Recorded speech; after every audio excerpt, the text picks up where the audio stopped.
Why the thaw in China-India relations is so slow. Commentary.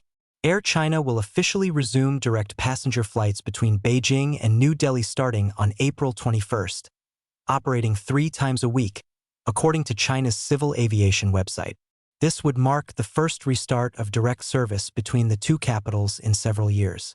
Relations between India and China hit rock bottom after the deadly 2020 border clashes, their lowest point since normalization in 1988, and were further crippled by the COVID-19 pandemic, which led to the near-total halt of direct flights. In October 2024, Chinese Communist Party leader Xi Jinping met with Indian Prime Minister Narendra Modi on the sidelines of the BRICS summit in Kazan, Russia. Both sides expressed willingness to strengthen communication and cooperation, raising hopes that relations were finally beginning to thaw. However, progress has been painfully slow. For example, India resumed issuing tourist visas to Chinese citizens on July 24, 2025. It took considerable time since the Xi-Modi meeting for direct flights between designated cities to resume in late October 2025.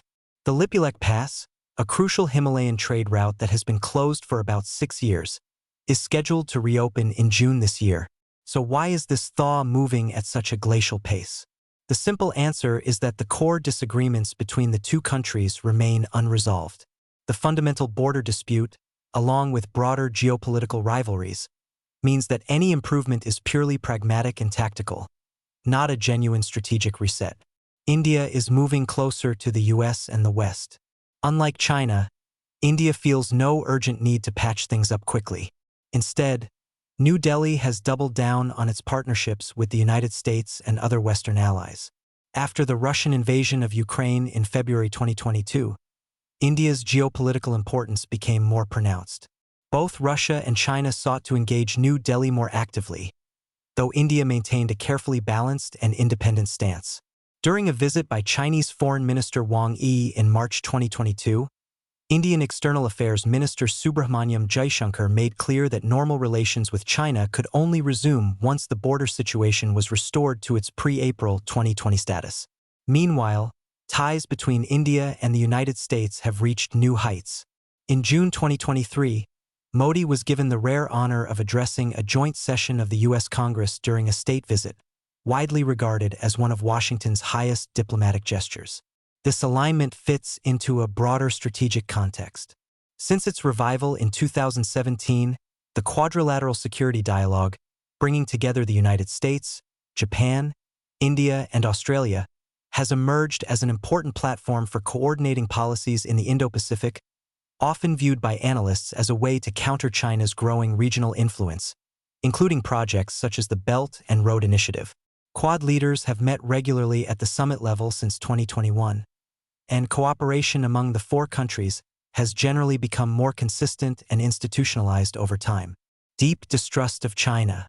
This caution reflects decades of what many in India view as a pattern of Chinese unreliability. India was among the first non-communist countries to establish diplomatic ties with the People's Republic of China in 1950. In the 1950s, the slogan Hindi Chini Bye captured a brief period of optimism, and in 1954, the two countries jointly promoted the 5 principles of peaceful coexistence. That optimism collapsed with the 1962 Sino-Indian War, in which thousands of Indian soldiers were killed or captured, fundamentally reshaping Indian perceptions. Even after relations began to normalize following Rajiv Gandhi's 1988 visit and a political framework agreement on the border in 2005, the Galwan Valley clash, which killed 20 Indian troops, reinforced deep mistrust. Indian officials now openly state that without progress on the border dispute, relations are unlikely to return to normal. In March 2022, then Foreign Secretary Harsh Vardhan Shringla said that, until and unless we had a resolution of the issues involved, there was peace and tranquility in the border areas, we could not consider the relationship to be business as usual. Strategic rivalry remains intense. The strategic competition is clear. China has not supported India's bid for a permanent seat on the United Nations Security Council and has blocked India's accession to the nuclear suppliers group. Through its string of pearls strategy, Beijing has built ports and facilities across the Indian Ocean, creating what some observers view as a strategic encirclement. In addition, China's all-weather alliance with Pakistan, New Delhi's longtime rival, and a country that also has border disputes with India, is widely seen as a deliberate check on Indian power. At the same time, India is increasingly confident about its economic trajectory. Its economy has been growing faster than China's in recent years. With a GDP of around $4.13 trillion in 2025, India is currently the world's fifth largest economy. The Indian government's Press Information Bureau predicts it could overtake Japan and Germany within the next 2 to 3 years to become the third largest. Despite geographic proximity and unavoidable interdependence, the relationship between India and China remains cautious and incremental.